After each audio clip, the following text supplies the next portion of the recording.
So I was reading Incarnate, but you don't know what that is, do you? Okay, pay attention. Back in the day, there was this group called Kiss. Back in the 70s, 80s, 90s, I honestly don't know anything about them outside of the fact that they were in a Scooby-Doo movie or special. But they are very iconic and recognizable among other musicians, for sure.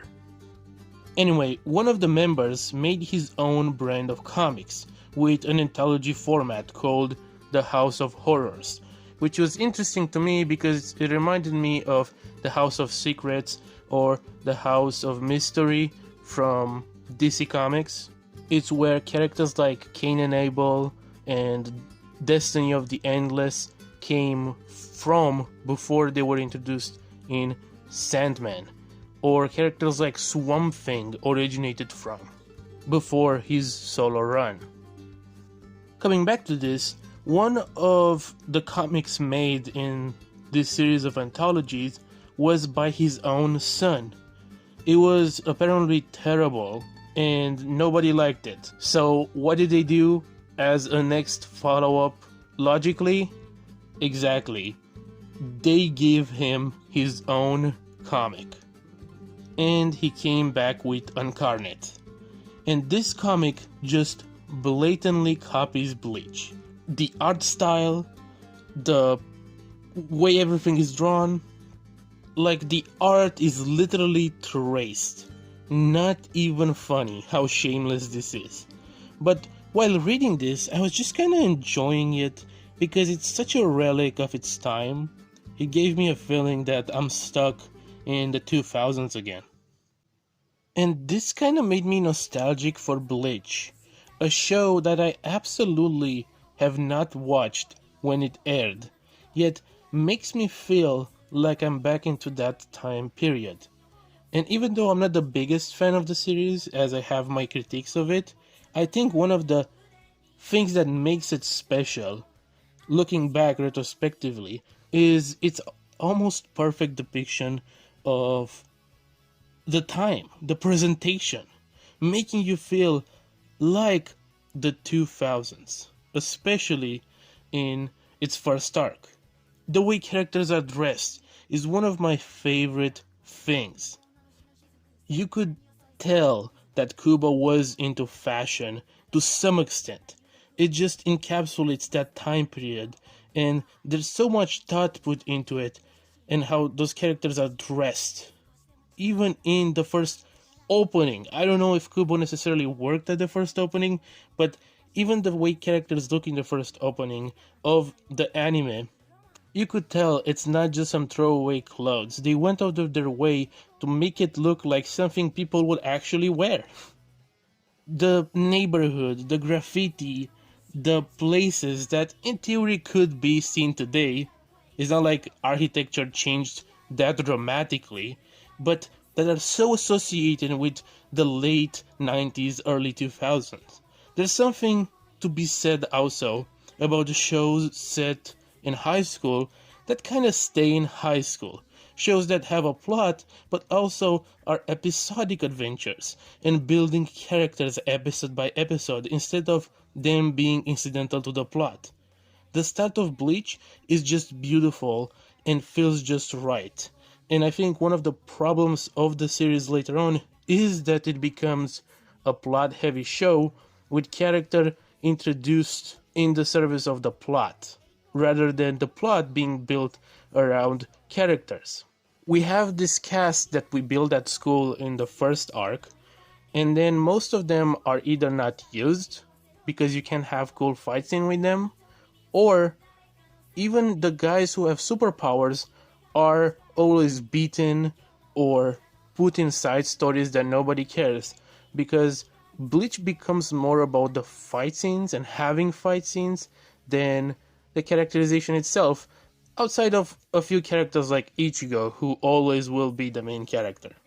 But again, going back to its first arc, Bleach does it sublimely. I really appreciate and love the early stages of Bleach for this. This is why I love Last Man as well. it feels like something that came out of the 2000s, while obviously it came out in 2015. The locations, the edginess, and everything fits so well with something you would see on like MTV or Comedy Central 20 to 30 years ago. Speaking of which, MTV animation was really in a league of its own when it came to TV shows in the 90s. Eon Flux, The Max, Daria, Downtown. Well, if you're not a hooker, and you're not a hooker, then where the hell are all the hookers? All perfect 10 out of 10 shows for me, and I did not grow up with them. Those are shows that I watched relatively recently in my life, but I love them so much for different reasons. MTV was absolutely on top of animation in terms of quality, and there was no other channel to this day, streaming or studio or anything, to match it. Out of the 8 shows that they've made, they were all good or amazing. It was the craziest quality control I've ever seen. And because I keep talking about nostalgia and, 2000s and 90s, Eminem was another big thing in the early 2000s. And for me, Smack That, for example, sends me back in time to being a kid, waking up on the TV, blasting MTV or similar music channels, rap, R&B, and specifically a lot of yellow and orange and red and green colors for whatever reason. I don't know why I associate those colors specifically, but that's how I feel. That's how I view the 2000s and early 2010s, even with hip hop and graffiti and that whole aesthetic.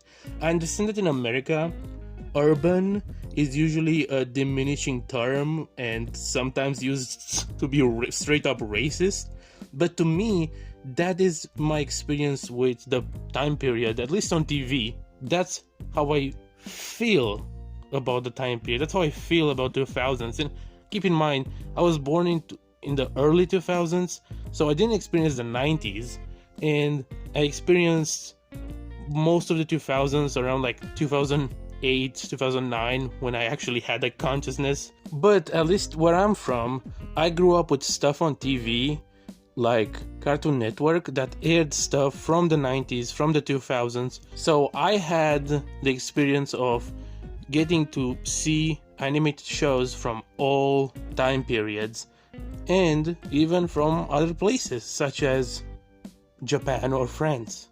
Jesus, I'm losing my voice. Hold up. So coming back to Bleach and Incarnate, you could tell how 2000s this whole deal was. Look at this edge. Look at this almost identical art. And I understand that especially Bleach fans would be mad about it, but to me it just feels right. Yeah, this is effed up, and it's hilarious how he thought nobody would notice, because I guess he wasn't that big into comics and thought nobody was, so he thought, oh, I could just rip off Bleach, which eventually becomes a giant in manga and anime. But 20 years later, it's a relic of the past that we should look back with amusement. I don't think we should be that much against this guy. We shouldn't go and attack him because it was 20 years ago, and honestly, who cares? His comic wasn't even good. The art in this comic, even though he was tracing Kubo, who is an amazing artist that comes up with amazing character designs, and, well, this guy agrees because he keeps stealing them. The art in this comic was still not great. It was still had this like magazine quality to it. Like it's a comic you wouldn't see an actual comic book or an actual manga or something. You would see in one of those like obscure magazines that have a bit of comic book in it, but mostly it was about something else. It's very strange. How do you manage to have bad art while tracing great art? And for anybody wondering what the plot is like, it's the best way to describe it is that it's almost like he ripped off some of Bleach, but also ripped off some of American Gods, if you ever seen that. You have these deities, kind of, these deities slash weird angel monsters, whatever they are, and then they're eating people, and they're fighting each other, and they're immortal. So it's like, oh, you shoot me in the head, you shouldn't have done that, that was kind of mean because I'm immortal, so it doesn't really matter at the end of the day. But then, like, when someone actually dies of one of those characters, someone who's technically immortal who gets shot in the head actually dies, it's one of those like, oh shit moments, like, uh-oh, now it's serious. The immortal characters died. It's actually pretty, I don't want to say genius, but it's a pretty smart setup that they're immortal, so when they die, it's a big deal. It's not the most intelligent thing ever, but it's smarter than some stories. But to be fair, it was probably ripped off as well, if we're being honest, because this guy doesn't have an original thought in his head, from what I've seen. But regardless, the reason why I'm talking about Incarnate so much is because just look at it. Like I mentioned already, it's so 2000s, and it sends me back. It honestly kind of reminds me of Witch for whatever reason. I don't know why. I don't know why it reminds me of Witch, which also is a comic from the 2000s. It eventually became a TV show, and you probably know it from there maybe. Even the TV show is another nostalgia thing. But Bleach specifically, I want to mention this, because this is what the video is about.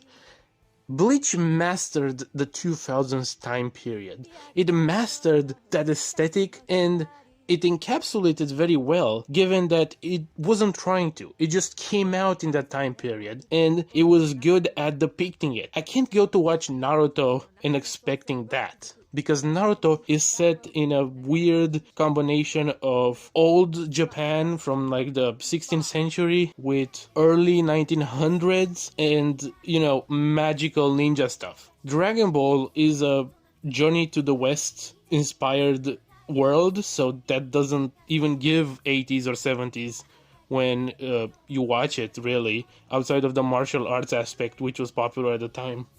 And I don't even know what One Piece is. I'm gonna be honest. It's just a bunch of pirates from pirates. I don't know. It doesn't give Caribbean. That's what I'm gonna say. So I don't know how to describe it. Maybe someone who's more into it can. But Bleach sends me to that time period. And especially, like I mentioned earlier, the first opening, the music is beautiful. The colors are beautiful.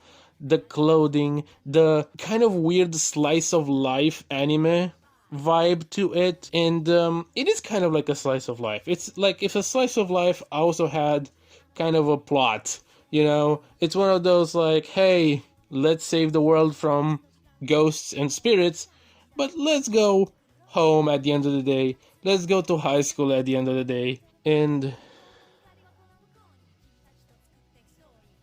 I don't know why, but it just feels right. Getting real for a second. Looking back at Bleach, I don't think I will ever think about stuff like Aizen as something that I care about. But I would think of Ukiura.